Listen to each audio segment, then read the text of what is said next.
Born in Nashville is what you're saying. Yeah, Okay, but I'm talking about there's a video, maybe, I don't know if it's on NHL.com or something, but of you talking about getting selected. When was that video done then?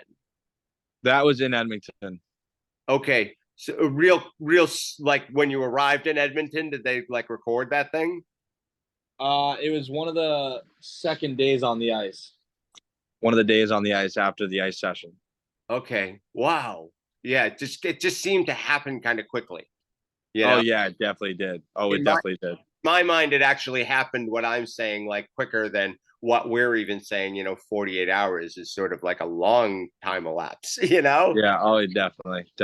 We're on to the bonus portions of our questions anyway, after our, one question interview, and I want to continue talking with you about some things, Matt, if we can. Um, Yeah, definitely. at 20, you're kind of considered old for the draft, but we're eligible earlier.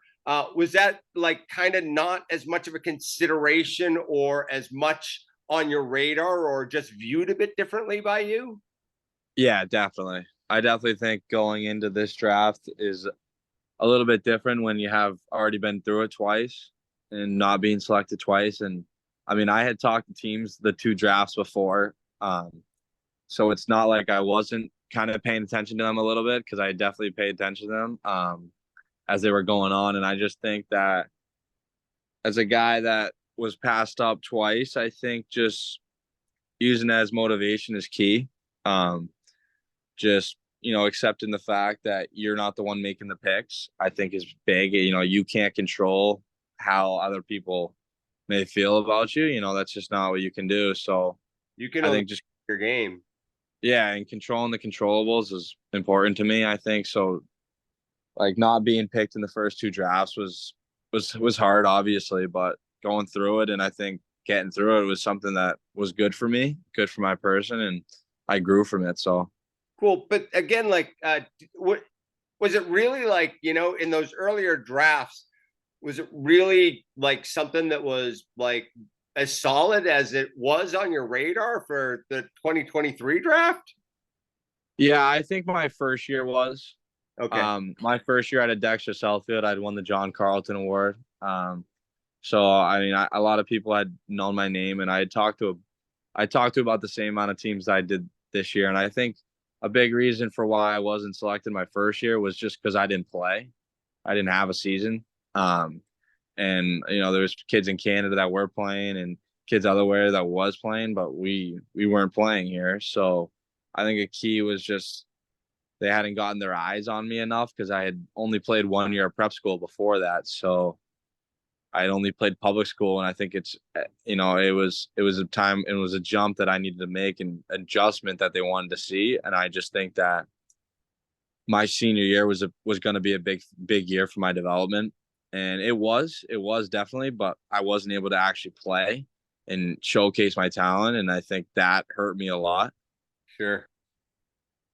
So Huh. I just think that was a big reason why I didn't go in the first year. And Sure. um, And then the second year, I don't know, other things. yeah, And also, like, yeah, exactly. again, like, I don't know, like, it just made me think. So, uh, when did you first sort of think that there may be like a path for you to like kind of like go after like getting drafted? Like, was it like your like second year at Mansfield High, or was it when you transferred to Dexter Southfield, Yeah, I think it was in the middle of my sophomore year.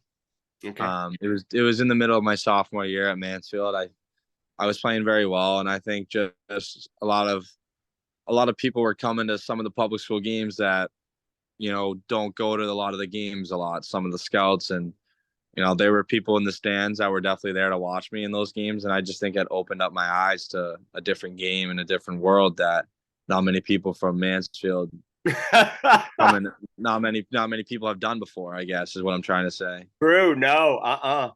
Yep. And so it's hard coming. It's just hard to because there's so many good players in Massachusetts. It's hard to stick out. And I guess for me that was something I realized. Okay, this is here, and I guess people are coming here to watch me play. So Nice. that was kind of when it all was a full world.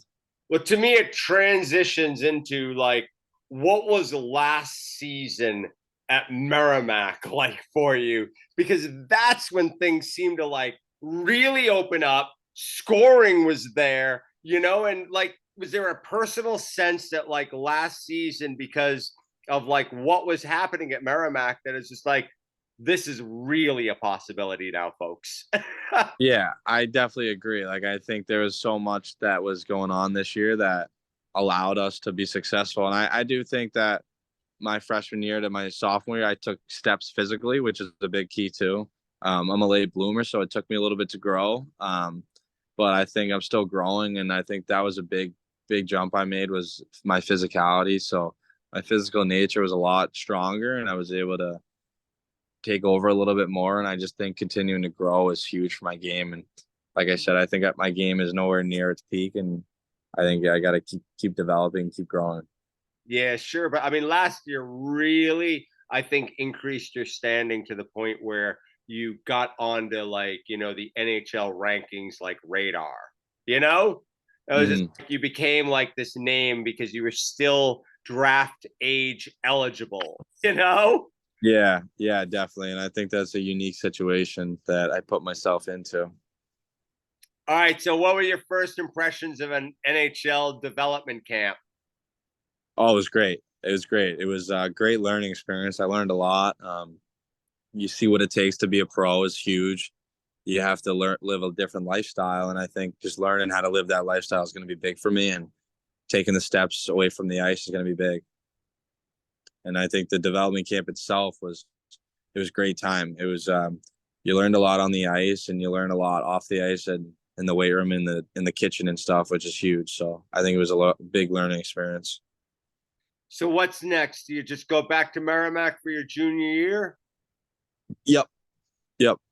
Like, do you just happily just like skate right back into that room at Lawler Ice Yeah. Yep. No, there's no to do it? nothing's holding in between. We have a good squad coming back and I'm really excited to throw the jersey back on again. Unbelievable. I mean, Merrimack is such a fun squad of skaters. Even before you got there to like watch on ice, and it's just like it makes me happy to go up to North Andover. Yeah, and we'll hopefully we can make it worthwhile every trip this year. Absolutely, all the way. Well, Matt Copponi, thanks for talking to college hockey players. Okay, and we want to wish you the best, and we really are just going to be watching. All right. That's awesome. Thank you so much for your time. I really appreciate it.